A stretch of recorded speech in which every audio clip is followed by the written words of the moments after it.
அதை மட்டும் நான் உருவாக்கிட்டேன்னா அதோட வேல்யூவே வேறு மாதிரி இருக்கும்.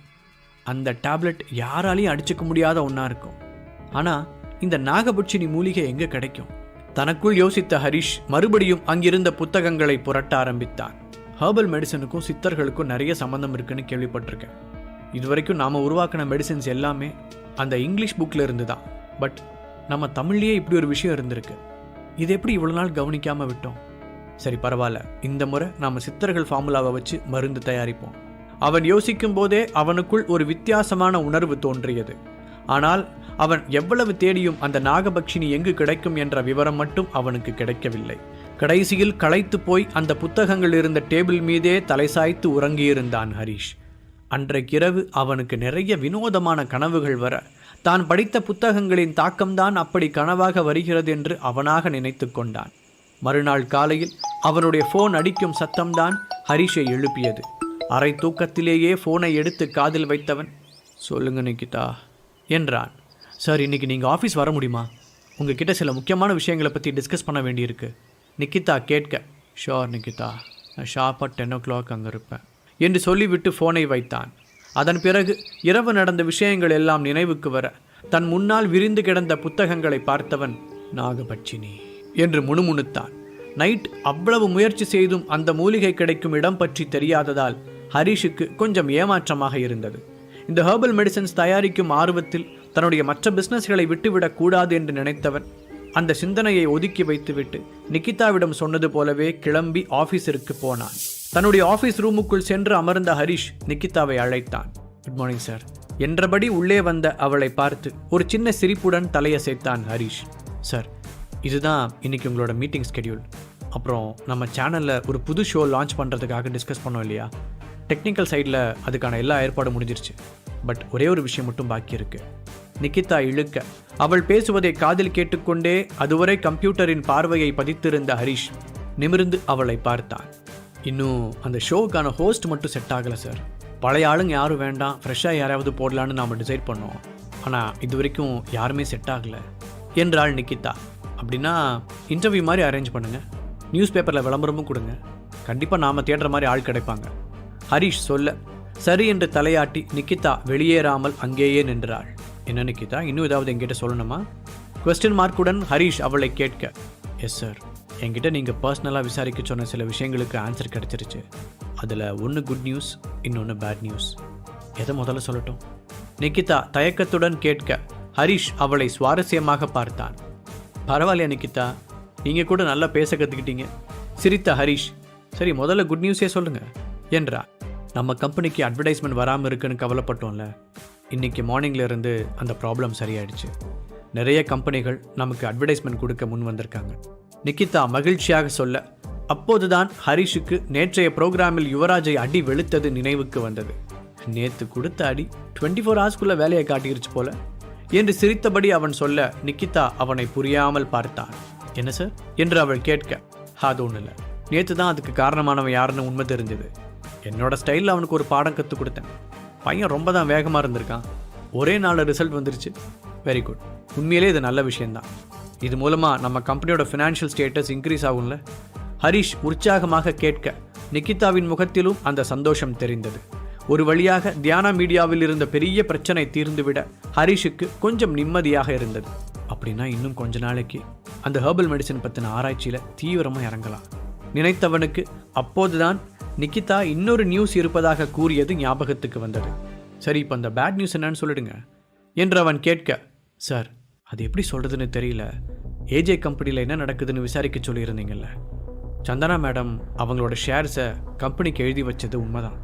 அது ஃபுல்லாக இப்போது அனுராதா மேடம் கண்ட்ரோலில் தான் இருக்குது என்று உண்மையை போட்டு உடைத்தாள் அவள். எதிர்பார்த்தது தான். அது என்னன்னு நான் அப்புறமா பார்த்துக்கிறேன். கொஞ்ச நாளைக்கு அவங்க அந்த சந்தோஷத்தை அனுபவிச்சுக்கிட்டோம், அப்புறம் மொத்தமாக வச்சு செய்வோம் என்று கூறிய ஹரிஷுக்கு சந்தனா இன்னும் அதை பற்றி அவனிடம் சொல்லாதது வருத்தமாக இருந்தது. நீ இன்னும் என்ன நம்பலையா பேபி? இப்படி கேட்குறாங்கன்னு என்கிட்ட ஒரு வார்த்தை சொல்லியிருந்தா இப்படி நடக்காமல் நான் தடுத்து நிறுத்தியிருப்பேனே. அதை விட்டுட்டு ஏன் இப்படி பண்ண பேபி என்று மனதிற்குள் அவளுடன் உரையாடியவன் கூடிய சீக்கிரம் இந்த பிரச்சனையை தீர்த்து வைக்க வேண்டும் என்று உறுதி எடுத்துக்கொண்டான். அது மட்டும் இல்லை சார், சந்தனா மேடத்தோட சொந்த கம்பெனியுமே இப்போ ரொம்ப நஷ்டத்தில் தான் போயிட்டுருக்கு. அந்த ஷேர் மார்க்கெட்டில் நடந்த குளறுபடியிலிருந்து அவங்களால மீண்டு வரவே முடியல. இத்தனை மாதமாக அவங்களும் எவ்வளவோ போராடி பார்த்துருப்பாங்க போல். பட் சரியான சப்போர்ட் கிடைக்காதால கம்பெனியை கூடிய சீக்கிரம் இழுத்து மூட வேண்டியது வரும்னு பேசிக்கிறாங்க. ஆல்ரெடி பாதி ஆளுங்க வேலையை விட்டு நின்றுட்டாங்கன்னு கேள்விப்பட்டேன். ஸோ அவங்களால இன்னும் ரொம்ப நாளைக்கெல்லாம் அந்த கம்பெனியை மெயின்டைன் பண்ண முடியாது. நிக்கிதா சொல்ல அதை கேட்ட ஹரிஷ் யோசனையில் ஆழ்ந்தான். ஏற்கனவே ஒரு தடவை 4 crores கொடுத்து அந்த கம்பெனியை காப்பாற்றணும். மறுபடியும் அதே மாதிரி செய்கிறது சரியாக வரும்னு தோணலை. அதை விட இப்போதைக்கு அந்த கம்பெனியை க்ளோஸ் பண்ணுறது தான் பெட்டர். ஆனால் இதனால் சந்தனா மனசுடைஞ்சு போயிடுவாளே, அதுக்கு ஏதாவது பண்ணணும். தீவிரமாக யோசித்தவனுக்கு திடீரென்று ஒரு ஐடியா தோன்றியது. நிக்கிதா, கொஞ்ச நேரத்துக்கு முன்னாடி நீங்கள் என்கிட்ட ஒரு விஷயம் சொன்னீங்கல்ல, அந்த புது ஷோக்கான ஹோஸ்ட் கிடைக்கலன்னு. ஐ திங்க் சந்தனா அதுக்கு கரெக்டாக இருப்பாங்கன்னு தோணுது. நீங்கள் என்ன பண்ணுங்கள், இப்படி ஒரு ஆஃபர் இருக்குன்னு இன்ஃபார்ம் பண்ணி அவங்கள வர சொல்லுங்கள். அப்படியே நம்ம ஸ்டூடியோ வச்சு ஒரு டெஸ்ட் எடுத்துருங்க. அவளோட வாய்ஸ் ரொம்ப நல்லாயிருக்கும். ஸோ செலக்ட் ஆயிடுவான்னு நான் நினைக்கிறேன். அப்புறம் முக்கியமாக இதில் நான் இருக்கேன்ற விஷயம் யாருக்கும் தெரியக்கூடாது. அவளோட சொந்த முயற்சியில் தான் அந்த ப்ரோக்ராமுக்கு ஹோஸ்ட் ஆகணும். என்னோட கெஸ்ஸிங் கரெக்டாக இருந்தால் அவள் கண்டிப்பாக அந்த ப்ரோக்ராமுக்கு சூட்டபுளாக இருப்பாள். ஹரிஷ் உறுதியாக கூற நிக்கிதாவும் சரி என்று சொன்னாள். ஓகே சார், அப்படின்னா நான் போய் அதுக்கான ஏற்பாடுகளை கவனிக்கிறேன் என்று அவள் திரும்ப, நிக்கிதா ஒரு நிமிஷம் என்று அவளை தடுத்து நிறுத்தினான் ஹரிஷ். எஸ் சார் என்று அவளை பார்த்தவன், நீங்கள் நாகபட்சினி அப்படிங்கிற ஹெர்பல் நேமை எங்கேயாவது கேள்விப்பட்டிருக்கீங்களா என்றான். எதற்காக அவன் அதை கேட்கிறான் என்று புரியாமல் விழித்த நிக்கிதா, இல்லையே சார் என்றாள். ஓகே நிக்கிதா, நீங்கள் போகலாம் என்றவன் அப்படியே அந்த ரோலிங் சேரில் சாய்ந்து அமர்ந்தான். அதன் பிறகு அவனுக்கு கம்பெனி வேலையில் சரியாக கவனம் செல்லவில்லை. ச்சே, எல்லாம் கூடி வருதுன்னு நினைக்கும் போது இந்த ஒரு விஷயம் என்ன சுத்தலை விடுதே. சலிப்புடன் நினைத்தவன் தலையை குலுக்கி அதிலிருந்து வெளியே வர முயற்சி செய்தான். வேலை முடிந்து ஆஃபீஸை விட்டு வெளியே வந்தவன் தர்ஷினியை அழைத்து ஹோட்டல் வேலையை பற்றி கேட்டுக்கொண்டான். இப்போதைக்கு நம்மளோட மற்ற 2 பிஸ்னஸும் நல்லா தான் போகுது. ஸோ இப்போ நம்ம ஃபுல் ஃபோக்கஸையும் அந்த ஹெர்பல் மெடிசனில் வைக்கலாம் என்ற சிந்தனையோடு காரை எடுத்தவன் அதை ஓட்டுவதில் கவனம் பதியாமல் தன் போக்கில் சென்று கொண்டிருந்தான். வழக்கம் போல அவனுடைய சீக்ரெட் பிளேஸிற்கு போகலாம் என்று முடிவெடுத்தவன் சிட்டியை விட்டு கொஞ்சம் விலகி தன்னுடைய லேப் இருக்கும் பாதையில் காரை திருப்பினான். அப்போது சடார் என்று ஒரு உருவம் குறுக்கு வர சடன் பிரேக் போட்டு காரை நிறுத்தினான் ஹரிஷ். ஒரு நிமிடம் அவனுடைய இதயம் படபடக்க, எவண்டாது என்று கத்திக்கொண்டே காரை விட்டு இறங்கிய ஹரிஷ் அங்கு ஒரு வயதானவர் நின்று கொண்டிருப்பதை பார்த்து தன் கோபத்தை கண்ட்ரோல் செய்து கொண்டான். ஐயா பெரியவரே, வயசான காலத்தில் இந்த இருட்டில் என்ன பண்ணுறீங்க? கொஞ்சம் விட்டுருந்தான் அவங்க மேலேயே காரை ஏற்றிருப்பேன் சொன்ன ஹரிஷின் குரலில் எரிச்சல் வெளிப்படையாக தெரிந்தது. போக்கத்தவனுக்கு இருட்டென்ன வெளிச்சம் என்ன, எல்லாம் ஒண்ணுதான் என்று அந்த பெரியவர் கூற ஹரிஷ் அவரை வித்தியாசமாக பார்த்தான். கொஞ்சம் மனநிலை சரியில்லாதவர் போல. இவர் இப்படியே விட்டுட்டு போனா பின்னாடி வர கார் எதிலையாவது அடிபட்டுருவார், என்ன பண்ணலாம் என்று யோசித்த ஹரிஷ், சரிங்க பெரியவரே, நீங்க எங்க போகிறோன்னு சொல்லுங்க, நான் உங்களை அங்கே இறக்கி விடுறேன் என்று அக்கறையுடன் கேட்டான். இந்த கிழவனுக்கு வீடு இல்லை, வாசல் இல்லை, வானந்தான் கூற, பூமி தான் படுக்க. அந்த பெரியவர் மீண்டும் ஏதோ உளரத் தொடங்க ஹரிஷுக்கு கடுப்பாக வந்தது. பா சாமி, ஆளை விடுங்க, நான் தெரியாமல் கேட்டுட்டேன், நீங்கள் கொஞ்சம் பார்த்து போங்க. ஆமாம், உங்களுக்கு பணம் ஏதாவது தேவைப்படுமா என்று கேட்டுக்கொண்டே அவன் தன்னுடைய பாக்கெட்டில் கைவிட அதுவரை சாதாரணமாக நின்று கொண்டிருந்த அந்த பெரியவர் இடி இடிப்பது போல சத்தமாக சிரித்தார். அவரை திகைப்புடன் பார்த்தவன், இப்போ எதுக்காக இப்படி சிரிக்கிறீங்க? உங்களுக்கு சாப்பாட்டுக்கு பணம் ஏதாவது வேணுமான்னு தானே கேட்டேன்.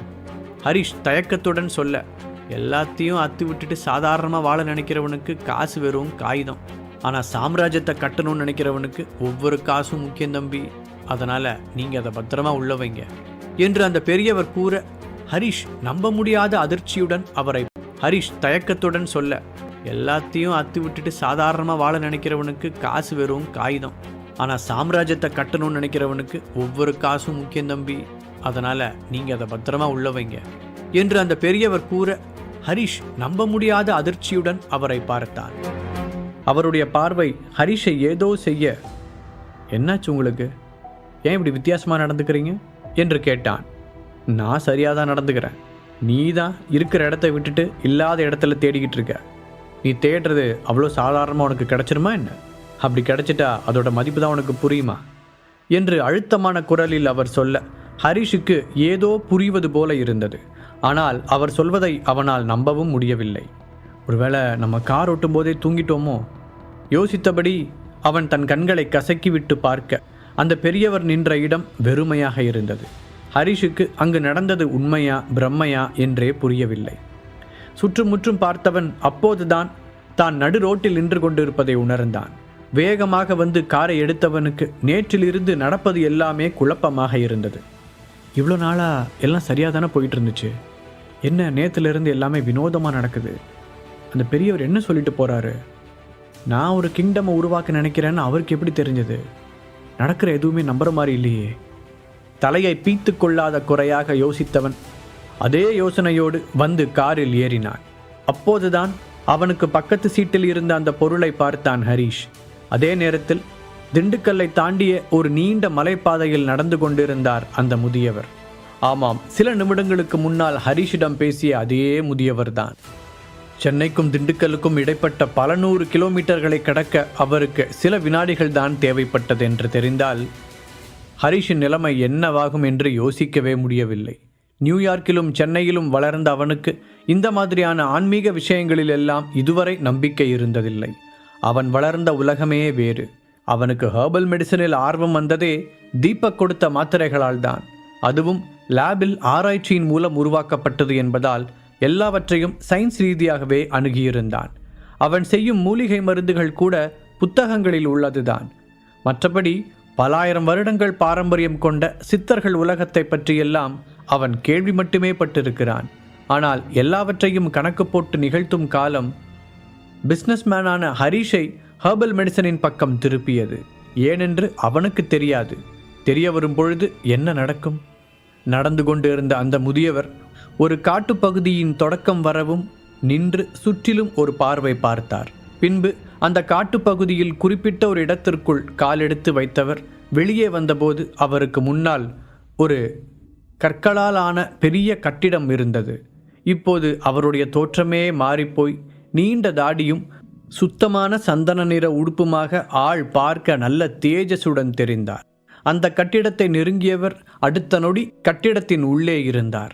எந்த பக்கமும் வாசல் இல்லாத அந்த கட்டிடத்தின் உள்ளே எப்படி நுழைந்தார் என்பது அவருக்கு மட்டுமே வெளிச்சம். அங்கே அவரைப் போலவே சந்தன நிறத்தில் உடை உடுத்திய சிலர் நடமாடிக்கொண்டிருக்க, நடுநாயகமாக கண்களை மூடி அமர்ந்திருந்த ஒருவர் மட்டும் அவர்களைப் போல இல்லாமல் அடர் கருப்பு நிறத்தில் உடை அணிந்திருந்தார். அந்த இடமே மூலிகை வாசத்தால் நிரம்பியிருக்க, ஹரீஷ் செய்வது போலவே சிலர் மருந்து தயாரித்து கொண்டிருந்தார்கள். ஆனால் அவர்கள் எல்லோரிடமும் ஒரு வேகமும் நேர்த்தியும் இருந்தது. என்ன சேனா, ரொம்ப சந்தோஷமா இருக்க போல? கண்களை திறக்காமலே கேட்டார் அந்த கருப்பு உடை ஆசாமி. ஆமா குருவே, இத்தனை நாளா நாம் யாரை தேடிட்டு இருந்தோமோ அவனை நான் இன்னைக்கு நேரில் பார்த்துட்டேன். சேனாபதி என்கிற அந்த முதியவர் கூற படக்கென்று கண்களை திறந்தார் அந்த கருப்பு உடைக்காரர். அவருடைய பார்வை கத்தியை விட ஷார்ப்பாக இருக்க அவர் கேட்காமலேயே விவரங்களை கூறத் தொடங்கினார் சேனாபதி. அங்கிருந்த மற்றவர்களின் பார்வையும் சேனாபதி மீது ஆர்வமாக படிய அவர் கூறுவதை அவர்களும் கவனிக்கத் தொடங்கினார்கள். நிச்சயமா அவனேதான். முகத்தில் ராஜகளை ஜொலிக்குது, கண்ணில் மின்னல் வெட்டுது, கோபத்தில் இடி தெரியுது, கருணையில் மழை பொழியுது. சுருக்கமாக அவர் கூற கருப்பு உடை ஆசாமியின் முகம் மலர்ந்தது. சந்தோஷம் என்று ஒரே ஒரு வார்த்தை சொன்னவர் மீண்டும் கண்களை மூடிக்கொள்ள சேனாவிற்கு அதுவே போதுமானதாக இருந்தது. சேனா, நீ சொல்றது உண்மைதானா? மருந்து தயாரித்து கொண்டிருந்த மற்றவர்கள் அவரை சுற்றி நின்று கொண்டு கேட்க, ஆமாம் என்று தலையசைத்தவர் தான் கண்டதையும் கேட்டதையும் அவர்களிடம் விளக்கிச் சொல்ல ஆரம்பித்தார். இங்கு காரில் ஏறிய ஹரீஷ் பக்கத்து சீட்டில் இருந்த அந்த பொருளை எடுத்தான். இறங்கும்போது கார் கண்ணாடிலாம் பூட்டி தானே இருந்துச்சு, அப்புறம் எப்படி இந்த பெட்டி உள்ளே வந்துச்சு? அதிர்ச்சியுடன் யோசித்தவன் அந்த சிறிய மரப்பெட்டியை திருப்பி திருப்பி பார்த்தான். அதற்குள் பின்னால் இருந்து ஹாரன் சத்தம் கேட்க சுயநினைவுக்கு வந்த ஹரீஷ் காரை ஸ்டார்ட் செய்தான். தன்னுடைய சீக்ரெட் பிளேஸிற்கு வந்தவன் வெளியில் தெரியாமல் அண்டர் கிரவுண்டில் இருந்த கேரேஜில் காரை நிறுத்திவிட்டு ரிமோட் கண்ட்ரோல் மூலம் கேட்டை எல்லாம் பூட்டினான். வீட்டிற்குள் நுழைந்து கதவை அடைத்தவன் கீழே லேபிற்கு இறங்கிச் சென்றான். அவனுடைய உடல் இதையெல்லாம் தனிச்சையாக செய்து கொண்டிருந்தாலும் மனம் என்னவோ கொஞ்ச நேரத்திற்கு முன்பாக சந்தித்த முதியவரை பற்றி தான் சிந்தித்து கொண்டிருந்தது. கையில் இருந்த அந்த சிறிய பெட்டியை முன்னால் இருந்த டேபிளில் வைத்தவன் சேரில் சாய்ந்து அமர்ந்து அதையே சற்று நேரம் வெறித்து பார்த்தான். இப்போ இதை நான் எப்படி எடுத்துக்கிறது? அந்த பெரியவரை பார்த்ததே கனவா நிஜமானு புரியல. இதில் இந்த பெட்டி வேற எங்கிருந்து வந்துச்சு? நான் ஒரு இலக்கை வச்சு அதை நோக்கி போகலான்னு பார்த்தா இது என்ன புதுசாக என்ன வேற ஒரு திசையில் இழுக்கிற மாதிரி இருக்குது? இதெல்லாம் நான் சினிமாவில் மட்டும்தான் பார்த்துருக்கேன். இப்போ இந்த பெட்டியை திறக்கலாமா வேண்டாமா?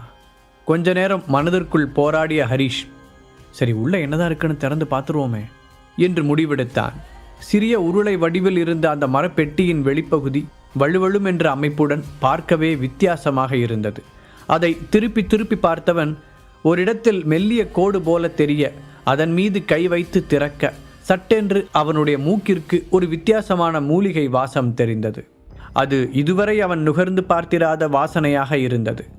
திறந்திருந்த அந்த பெட்டியில் உள்ளே ஒரு பேப்பர் சுருட்டி வைக்கப்பட்டிருக்க ஹரிஷ் இதை நிஜமாகவே எதிர்பார்க்கவில்லை. அந்த முதியவர் பேசியதையெல்லாம் வைத்து யோசித்து பார்த்தவன் கதைகளில் வருவது போல் உள்ளே ஏதோ ஒரு ஓலைச்சுவடி இருக்குமோ என்று கற்பனை செய்து வைத்திருந்தான். ஓ, மழை ஏதாவது பெஞ்சா இந்த பேப்பர் நனையாமல் இருக்குதான் அந்த உருளையா? ஹரிஷின் புத்திசாலித்தனமான மூளை உடனடியாக காரணத்தை கண்டுபிடித்தது. அப்போ நான் நினச்சது சரிதான், இதில் மேஜிக்லாம் எதுவும் இல்லை, யாரோ வேணும்னே இதை போட்டுட்டு போயிருக்காங்கன்னு நினைக்கிறேன் என்று யோசித்தவனுக்கு அந்த முதியவர் திடீரென்று மறைந்ததற்கான காரணம் மட்டும் விளங்கவில்லை. நேற்று நைட்டு ஃபுல்லாக சித்தர்கள் மூலிகைன்னு படித்ததில் கனவு எது நிஜம் எதுனே புரியலன்னு நினைக்கிறேன். சொல்லிக்கொண்டே அந்த பேப்பரை ஆர்வமாக பிரித்தான் ஹரிஷ். திசையாம் தெற்கு, தூரமாம் 400, பேராம் பெருமாள், நீ தேடும் பொருள், அது சர்ப்பத்தின் அடையாளம் என்று தமிழில் எழுதப்பட்டிருக்க அதை தவிர வேறு எந்த குறிப்புமே இல்லை. யாரோ என்னை வச்சு காமெடி பண்ணுறாங்கன்னு நினைக்கிறேன். ஏதாவது சொல்லணும்னா நேரடியாக சொல்லியிருக்கலாமே, எதுக்கு இப்படி சுற்றி வளைச்சி எதையோ கிறுக்கி வச்சிருக்காங்க? கடுப்பான ஹரிஷ் அந்த பேப்பரை தூக்கி டேபிளில் போட்டான். ஆனாலும் அதிலிருந்த ஏதோ ஒன்று அவனுக்கு உறுத்தலாகவே இருந்தது. முழு கதையையும் கேட்டு மகிழ பாக்கெட் FM ஆப்பை டவுன்லோட் செய்யுங்கள். லிங்க் டிஸ்கிரிப்ஷனில் கொடுக்கப்பட்டுள்ளது.